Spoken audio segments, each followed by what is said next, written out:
Watch comes in this box here with the instructions and charging cable.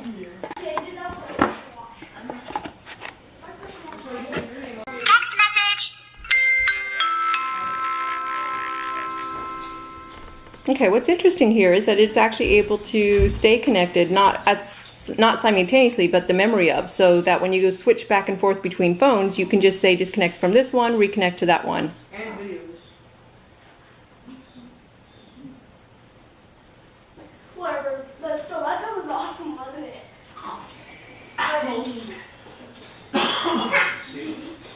I'll leave.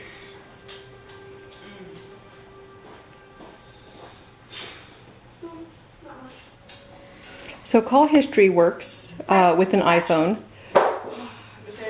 You mean like Phone book works. I'm not sure what that is. It's for the high five. So timers all work with this. The exercise reminder works with the iPhone. Not yet. Hold on, buddy. Yeah, It does store pictures and video with the iPhone, minimally, but you, of Get course, some. you guys are not easy to work around. No, we are. Okay. He's gonna need some time, honey. Steven, will you text me?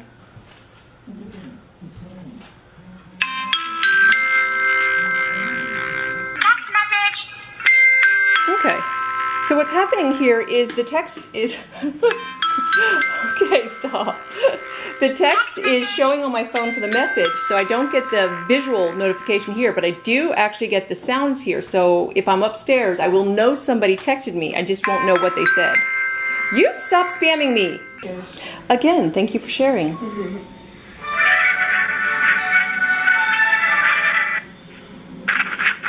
I hear a lot of wind.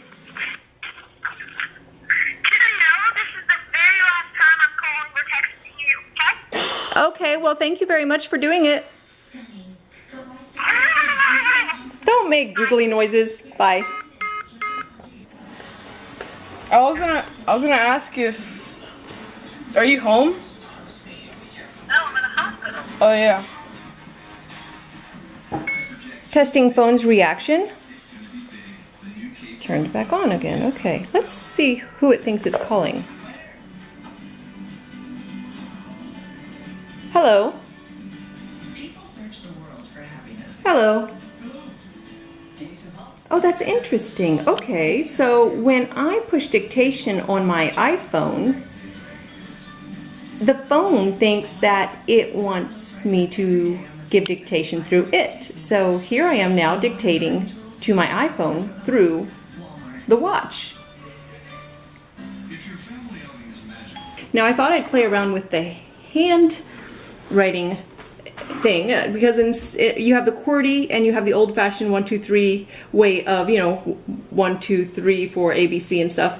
I thought I'd just check and see what the handwriting is like. Interesting. Okay, so okay, so if I do one letter at a time, let me see if I can erase. So this one is the one by JoyGeek. This one is my A9,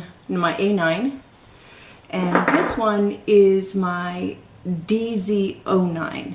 And this one has a camera right here, which is an awkward place. I mean, at first it looks really clever, but when you're wearing it to take a picture, you're like, oh, wait, hold still. It's really weird. Now, what I like about this watch, and this is all going off of iPhones, because on Android, it seems like most of these watches work just fine. And they do what they're supposed to do. But with Apple, because Apple is so proprietary, there's a lot of things that don't work with certain watches.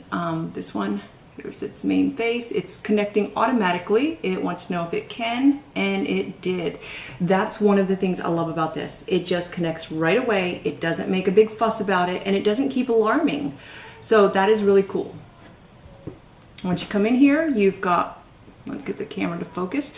You've got all these different apps here, and here, and here. So it's 3 pages of apps.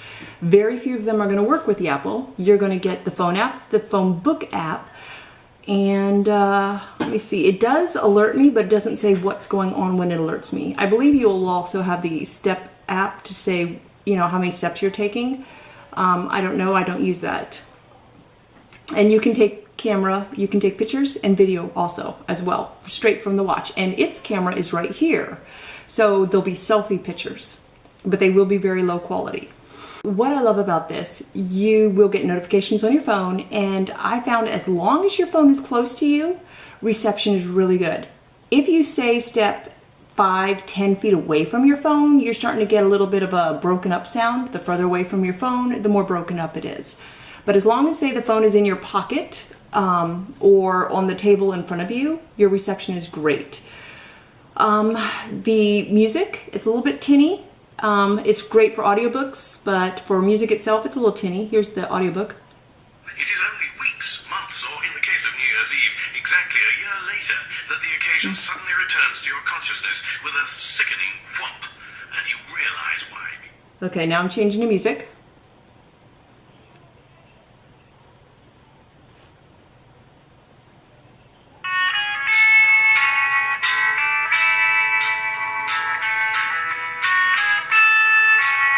That's the worst part of it. Let me get to the music.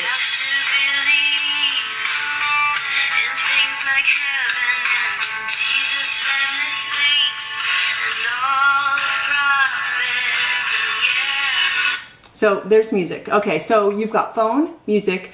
It does notify me when I have a text, but it won't say what the text is. So it'll just do my ringtone.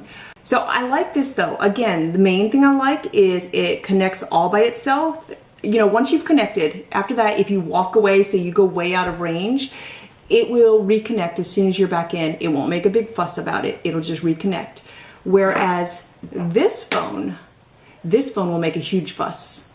It will beep nonstop until you're back in range, and then it'll ask for all sorts of permissions. And so it's like a big pain in the ass. Worse than that is you can even be right next to your phone and it keeps on beeping you with this alert saying, I missed the phone. Actually, the direct message is the phone misses the watch. I get real sick of it. You can miss yourself all day long. Just shut up about it. It also takes your pulse. How accurate it is, I couldn't say, but it does take your pulse. That's a nice feature. But it also has the speakers on the bottom. I don't know whose brilliant idea that was, but the speakers are pressed up against your wrist. Flash. Yeah. This one, the JoyGeek, its speakers are here on the side. So Oh, that would be decent. yeah, you can talk and hear from the side, and so that makes it also beneficial. So overall, this is going to be the watch that I wear. It gives me just enough notification for me to know if I want to get up and get my phone or not. And that's really the reason I even bother with the smartwatch, is so I can tell the time and I can know if it's worth my time, because I'm always leaving my phone set down and I don't want to get up every time it makes a noise. And I hope this helps you. What I do like about this is that it has automatic wake up. Bring your wrist up, it'll wake up for the clock, you know, and then when you come down, it'll go back to sleep. So it's asleep, whoop, and back awake. I love that feature. I love it a lot. I also love the fact that it tells me who's calling, and it will tell me what the text was if I get a text. It won't let me respond back. Apple, you know, apps still won't let you do that, but it will let me read it so I know if it's worth my time to get up and go to my phone. Why I don't ever use it? Because it won't stop saying how much it misses the phone, and it gets really annoying. So after a while, you're, I can't stand it, you turn it off, and then it becomes a useless watch.